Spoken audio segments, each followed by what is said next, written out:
मित्रांनो, साधी माणसं या मालिकेच्या आजच्या भागामध्ये सत्या मीराला म्हणतो, हे काम पूर्ण झाल्याशिवाय मी कुठेही जाणार नाही. जिथे तुम्ही ना तिथेच मी.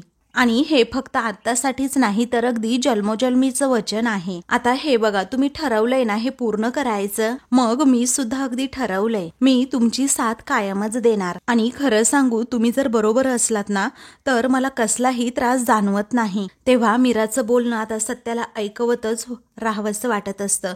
तेव्हा तो तिच्याकडे पाहतच राहतो आणि हसतो व बोलतो की तुझ्याशी बोलण्यात ना खरंच कुणी हरणार नाही. मग आता मीरा हसते आणि विचारते, काय हो, नाही जिंकू शकत ना हो? मग तुम्ही आता ना ही सायकलची स्पर्धा जिंकण्याकडे जरा लक्ष द्या, माझ्याकडे अजिबात लक्ष देऊ नका. मी बघेन सगळं, कारण मी आहे तेवढी खमकी. असं म्हणून मीरा त्याला आता पेपरने अशी वारा घालत असते.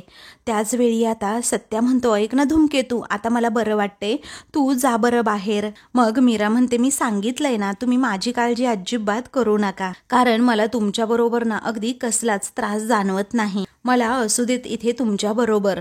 तेव्हा सत्या म्हणतो, तू अशीच गोल गोल माझ्या बरोबर फिरत राहिली आणि तुला दोघांनाही चक्कर येईल. जा बरं तिकडे खुर्चीत जाऊन बस. मग आता मीरा म्हणते, काही चक्कर बिक्कर येणार नाही. आणि तुम्ही तर म्हणाला होतात ना की धूमकेतूच्या पाठीमागे फिरायची तुम्हाला खूप सवय आहे, कारण मीच तुमची दुनिया आहे. सेम तुमच्यासारखंच मला सुद्धा तुमच्या भोवती फिरायची सवय आहे, कारण मीच तुमची दुनिया आहे आणि तुम्ही माझी. मग आता सत्याला आठवतं की जेव्हा धूमकेतूचा मला भास झाला होता ना, तेव्हाच आता मी तिला म्हणालो होतो, परंतु तेव्हा धूमकेतू तर इथे नव्हती. मग तिला कसं समजलं मी हे बोललोय? तेव्हा सत्य आता मनातच विचार करतो, खरंच धूमकेतू आणि मी मनाने एवढे एक झालो आहोत की आता आम्ही विचार सुद्धा अगदी एक सारखाच करायला लागलो आहोत. आता मनाने एक विचार करायला लागलो म्हणजे याच्याशिवाय आयुष्यात दुसरं काही उरतच नाही. कारण धूमकेतू जर माझ्या आयुष्यात नसेल तर माझ्या आयुष्याला अर्थच उरणार नाही अजिबात.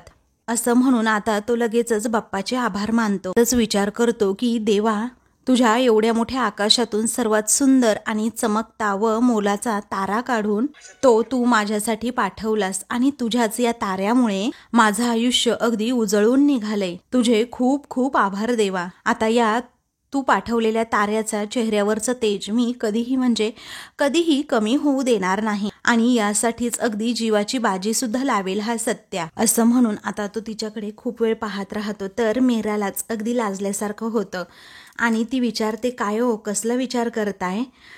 तेव्हा आता सत्या म्हणतो की आता फक्त आपण जीवाची बाजीच लावणार आणि आता ती बाजी ना मी पूर्ण सुद्धा करणार आहे, कारण सर्वांसमोर मी शब्द दिलाय ना आता धूमकेतू, कारण मला दसऱ्यापर्यंत ना तुला अगदी दागिन्यांनी मढवायचंय. दागिने घडवण्यासाठी जेवढे कष्ट करावे लागतील ना तेवढे मी करायला तयार आहे. तेव्हा मीरा लाजते आणि म्हणते, हो पण माझा दागिना तर तुम्हीच आहात ना. तेव्हा सत्या आणि मीरा एकमेकांकडे बघतच राहतात आणि त्या दोघांनाही अगदी लाजल्यासारखं होतं. सत्या विषय बदलतो आणि म्हणतो, धूमकेतू, तू मला खरं खरं सांग ना, तुला दागिन्यांची अजिबात हौस नाहीये का? म्हणजे तुला वाटत नाही का आपण सुद्धा सजावं, मस्तपैकी नटावं आणि अगदी सुंदर दिसावं? तेव्हा मीरा म्हणते, हो वाटतं ना, कधी कधीच असं वाटतं, पण आता यापेक्षा जास्त महत्वाच्या गोष्टी ना माझ्यासाठी आहेत. म्हणजे तुम्ही मला आता विचारलं तर लई दागिने घालून मिरवायचं माझं स्वप्न आहे का? तर मी म्हणेन की नाही, कारण हे माझं स्वप्नच नाहीये. माझं एकच स्वप्न आहे की माझं स्वतःचं एक फुलांचं दुकान व्हावं, हे आहे.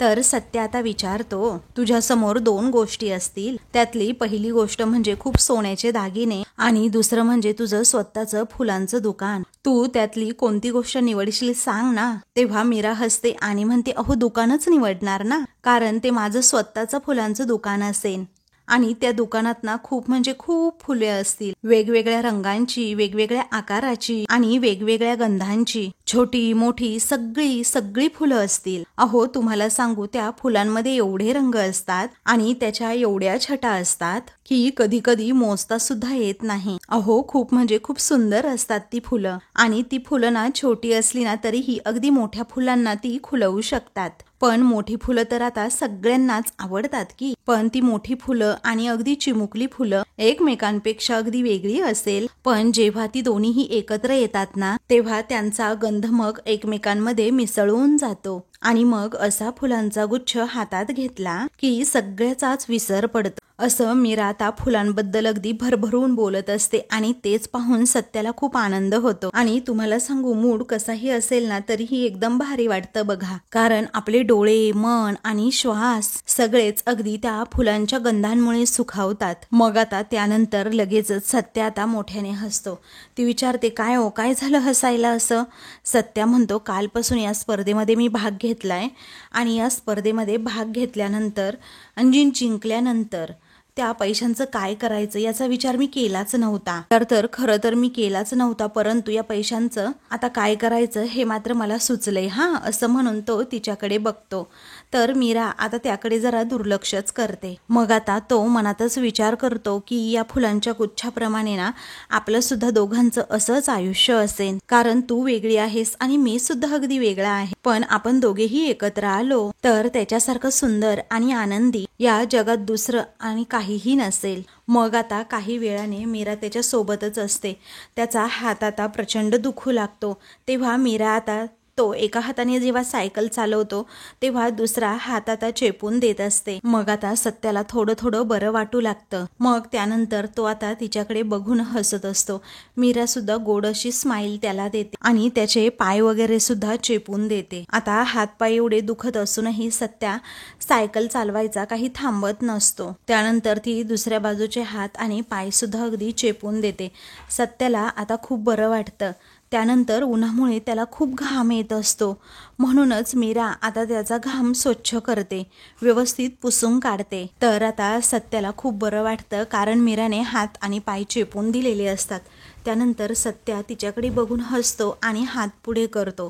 तर मीरा त्याच्या हातामध्ये हात देते. दोघेही त्या अधिकच जोमाने सायकल चालवू लागतो. तर मीरा सुद्धा त्याच्यासोबत चाललेली असते. त्यानंतर सर्व प्रेक्षक आता बघू लागतात आणि टाळ्या वाजवतात. तर अनाउन्सर आता मोठ्यानेच म्हणतो, अरे मंडळी, इसी बात पे एक शेर है, असं म्हणून तो सत्या आणि मीरासाठी एक शेर म्हणतो.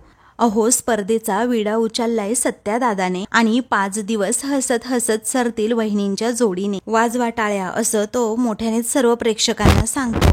मग तेथे आलेले सत्याची स्पर्धा बघण्यासाठी जे प्रेक्षक असतात ते सर्वजण सत्यासाठी जोरदार अशा टाळ्या वाजवतात. मग सत्याला अजूनच छान वाटतं आणि त्याच्या अंगात 10 हत्तींचं बळ येतं आणि मीराचा हात हातात असल्यामुळे तो अधिकच वेगाने आणि छान प्रकारे सायकल चालवू लागतो. दुसरीकडे सुधाकर राव हे खूप टेन्शनमध्ये असतात आणि देवासमोर जाऊन बसतात, हात जोडतात.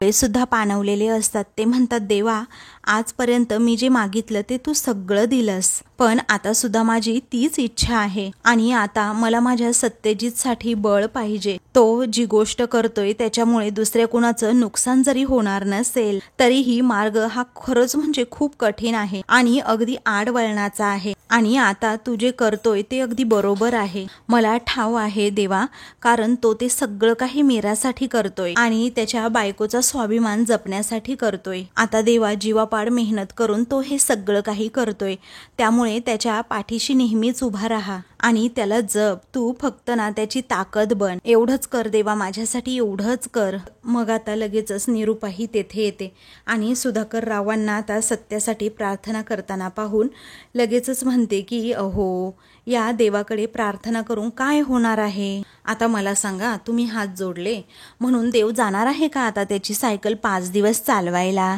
तर नाही ना, फक्त थोडा वेळ जाऊ द्या, मग सगळं काही संपेन आणि तुम्हालाही समजेन. अहो, कसा बसा खेचत असेल तो पनवती ती सायकल, नाहीतर तो तरी काय करणार आहे? धाडकन पडणार आहे, नाहीतर सायकल तरी तुटणारच आहे. निरूपाचं असं फटकळसारखं बोलणं पाहून सुधाकर रावांच्या तळपायाची आगच मस्तकात जाते आणि ते खूपच रागात म्हणतात, निरूपा, अगं तोंड आवर आता निरूपा, आता उगाच ना वाटेल ते तू बोलू नकोस. अहो, तुम्ही ना आता माझ्याकडनं लिहून घ्या की दिवस रात्र सायकल चालवणं एवढं सोपं काम नाहीये आणि तो जिंकूच शकणार नाही आणि एकतर त्या मीराचं स्वप्न देखील पूर्ण होणार नाही आणि जर झालंच तर तो पनवती सुद्धा टिकणार नाही, तो जाणार डायरेक्ट वर ढगात, असं फटकळपणे आता निरूपा म्हणते. त्यावेळी आता सुधाकर राव हे म्हणतात, गप्प बस. अगं तुला विचारून ना मी प्रार्थना करतच नाहीये. अगं चांगलं बोलता येत नसेल, चांगला विचार करता येत नसेल तर कुणाबद्दल असं वाईट तरी बोलू नकोस ग. तेव्हा आता लगेचच निरूपा म्हणते, बाबा मी चांगलं आणि वाईट कुणाबद्दल बोलतच नाही. तेव्हा सुधाकर राव म्हणतात, अगं कशी आई आहेस ग तू. अगं एका आईसाठी ना मुलाच्या बद्दल ना हृदयामध्ये फक्त आणि फक्त प्रेम असतं. अगं एक आई ना आपल्या मुलांना फक्त तोंडातून ना आशीर्वादच देऊ शकते. असा तू त्याचा दुस्साहस करते आणि त्याला काहीही कठोरपणे बोलते, हे मला अजिबात आवडत नाही. कारण आपल्या मुलासोबत जर एखादी आई असेल ना तर त्याला जगात कोणताही त्रास होत नाही.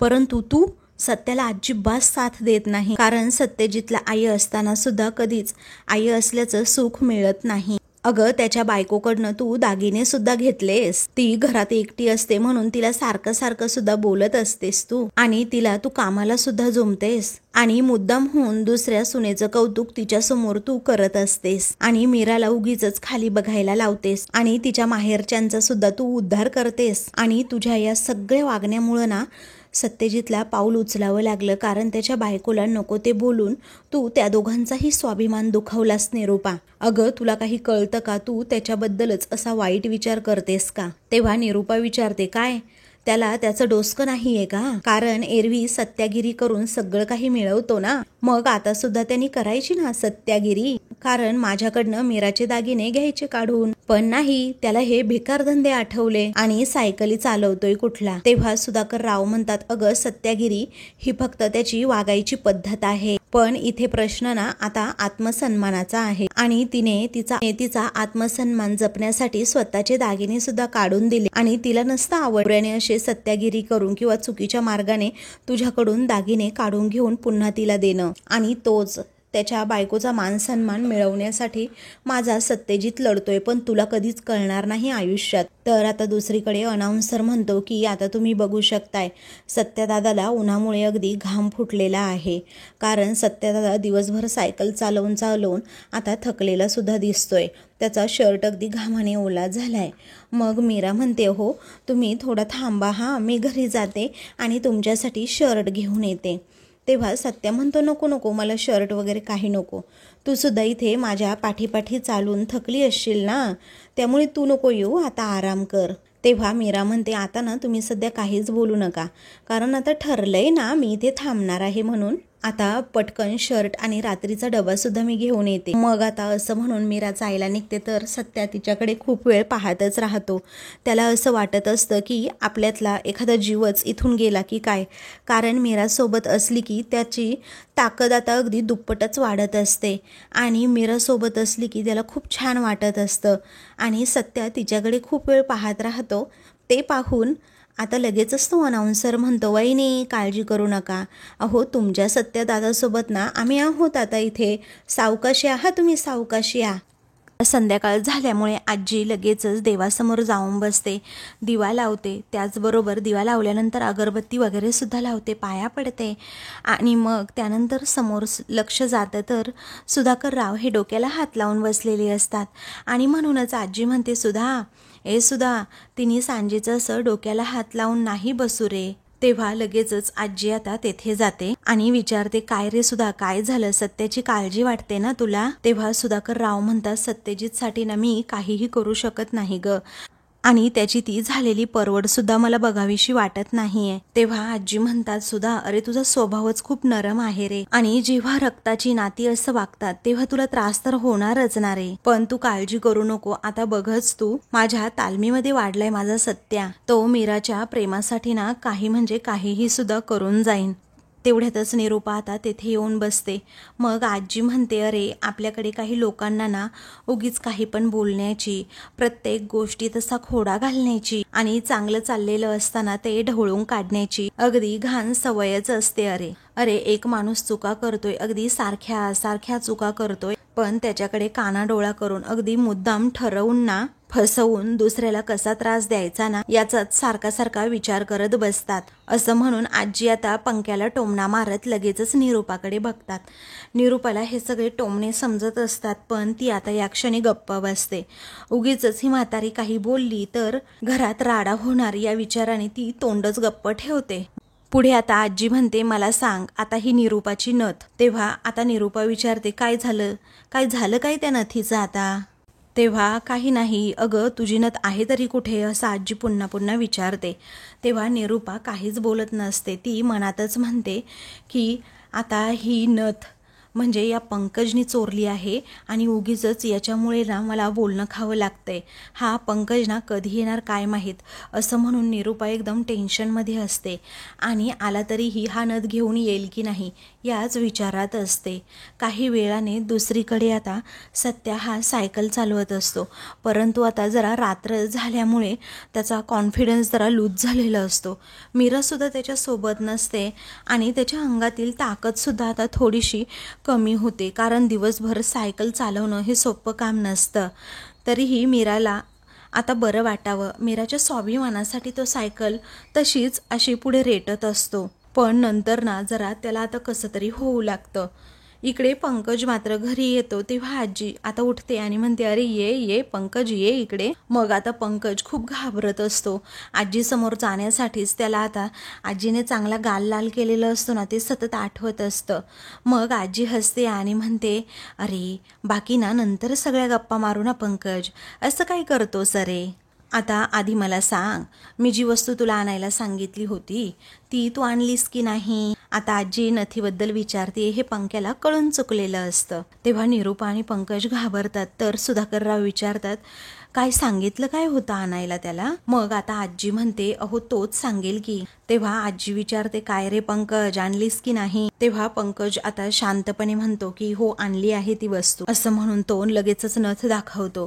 तेव्हा आजी लगेचच आता रिया आणि देविकाला आवाज देतात. तेव्हा आता लगेचच निरूपा घाबरते आणि म्हणते सासूबाई अहो लगेचच का तुम्ही सगळ्यांना बोलवताय ना मला कळतच नाही. म्हणजे आता नथ तर मिळाली ना, झाला ना विषय संपला ना, आता जाऊ द्या की असं म्हणून निरूपा बाजू सावरण्याचा प्रयत्न करते. तेव्हा आजी म्हणते काय असा कसा विषय संपला ग आता. अगं तेव्हा तर तू माझ्या सत्याला बोलत होतीस आणि त्याला झापत होतीस, नको नको ते बोलत होतीस आणि आरोप सुद्धा करत होतीस. तेव्हा तुझा स्वर कोणत्या टिपेला गेला होता बोल की. तेव्हा तुला पडलं नव्हतं का कोण काय म्हणेल त्याचं. आणि आता तुझ्या या पराक्रमी लेकाला सुद्धा बोल की. तेव्हा रिया सुद्धा तेथे आलेली असते, सगळं आजीचं बोलणं ऐकते आणि मग पराक्रमी लेख म्हटल्याबरोबर तिला क्लिक होतं आणि ती विचारते एक मिनिट म्हणजे ही नथ तिथे पंकज दादाकडे होती का अगदी सिरियसली. पण असं कसं. तेव्हा निरूपाला आता अगदी तोंडावर पडल्यासारखं होतं. मग आता ती म्हणते नको नको जाऊ दे ना आजीबाई. तेव्हा आजी म्हणते नाही निरूपा असे विषय ना अर्धवट ठेवायचे नसतात, नाहीतर गोंधळ होतो मग. कारण जे काही आहे ना ते तिकडच्या तिकडे निपटवायचं असतं. ये पंकज असं समोर ये आता असं म्हणून आजी त्याला समोर यायला सांगतात. तेव्हा पंकज जागचा हालत नाही हे पाहून आजी पुन्हा रागात त्याच्याकडे बघतात. मग आता पंकज आजी समोर येऊन जेव्हा गुपचूप उभा राहतो ना तेव्हा आजी म्हणते अरे माझ्या नाही समोर येऊन उभं राहायचं, तुझी मम्मा आहे ना तिच्या समोर येऊन उभा राहा. तेव्हा आजी आता सत्याला जशी निरूपा शिक्षा द्यायची जशी बोलायची ना त्याच टोनमध्ये म्हणते हे बघ आता निरूपा हो सुरू. आता तुझ्यासमोर पंकज आहे ना, पंकजने चोरी केली हो सुरू. आता माझ्या सत्याला जशी बोलते ना तशी बोल आता याला. तेव्हा निरूपा म्हणते पण आता कशापायी सासूबाई. अहो तेव्हा तर नथ ही सापडली नव्हती आणि आता ती सापडली आहे. आता सापडली जाऊ द्या ना तुम्ही काय एवढा विषय घेता असं निरूपा साळसूतपणाचा आव्हानात म्हणते. आजी म्हणते अगं तसं नाही, आता नथ सापडली म्हणून बोल ना तू त्याला काहीतरी. तर आता आजीचं बोलणं जे असतं ना ते निरूपाला कळत असतं पण वळत नसतं. निरूपाला आता खरं तर तिच्या पंकजचा अपमानच करायचा नसतो तेही सर्वांसमोर आणि बाकी घरातील कुणालाही सत्यसुद्धा कळू द्यायचं नसतं की ही नथ माझ्या पंकजने चोरली होती पण मी त्याच्यावर असा आळा कसा घेऊ. तेव्हा मात्र आता रिया ही खुश होते कारण आता पंकजचं सत्य फायनली उघड होणार असतं. तर आता मित्रांनो पुढील भागामध्ये का घरी येते तर रिया लगेच सांगते अगं मॉमची नथ आहे ना ती पंकजकडे सापडली. तेव्हा देविका रागात म्हणते हो मग सापडली असेल ना कुठेतरी पडलेली नथ त्याला. तेव्हा लगेचच आता पंकज म्हणतो देविका जाऊ दे ना ग चल तू आतमध्ये. ती म्हणते तू गप्प बस रे अरे इथले विषय ना इथेच पूर्ण करायचे आता. तेव्हा आजी पण हट्टाला पेटते आणि म्हणते, पंकज आता तर तुझ्या बायकोला कळूच दे की नक्की काय विषय आहे आणि काय नाही. तेवढ्यातच मीरासुद्धा घरी येते आणि पंकजचा जीव धाकधूक होऊ लागतो. तो म्हणतो, ही कशाला आली घरी काय माहीत, आणि आता ही सगळ्यांसमोर बोलली की मला नोकरी नाही आहे तर देविकासमोर माझं सत्य उघड पडेल. तर दुसरीकडे मीराने सत्यासाठी जेवायला आणलेलं असतं, त्याचबरोबर कपडेसुद्धा. सत्याने कपडेसुद्धा चेंज केलेली असतात. त्यानंतर मीराला सगळ्या आयोजकांना डोळा लागतो. तर सत्याची सहनशक्तीच आता संपून चाललेली असते. मग मीराला हळूहळू जाग येते. ती डोळे उघडून समोर पाहते तर सत्या खाली पडणार असतो. तर मीरा अहो असं मोठ्याने म्हणते. अशाच मालिकेंचे पुढील भाग पाहण्यासाठी चॅनलला सबस्क्राईब करा.